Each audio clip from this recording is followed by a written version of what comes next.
51 вагон стройматериалов. Таджикистан отправил Узбекистану гумпомощь. 20 мая по инициативе президента РТ Эмомали Рахмона в Узбекистан была отправлена гуманитарная помощь в виде строительных материалов, сообщает пресс-служба председателя Сагдийской области. Гумпомощь в основном состоит из строительных материалов – цемента, шифера, красок, гвоздей и других необходимых материалов, которые были отправлены на 51 грузовом вагоне РО и Ахани-То и Кистон.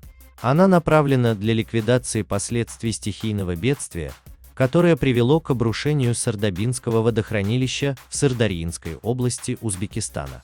Помощь была передана представителям Сырдарьинской области со стороны представителей правительства РТ, Сагдийской области и Республиканского унитарного предприятия «Материальные ресурсы Сагдийской области».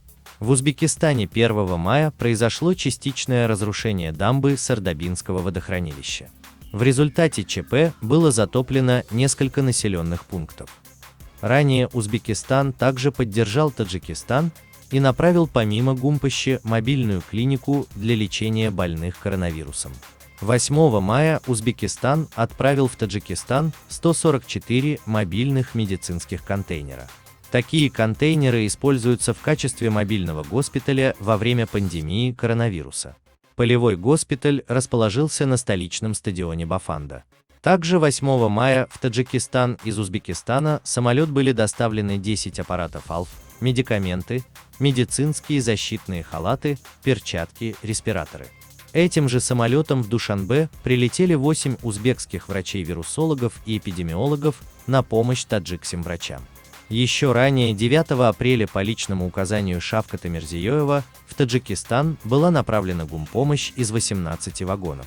В них были 1000 тонн муки, антисептические и дезинфицирующие средства, медицинские халаты, перчатки, маски, бахилы, респираторы, очки.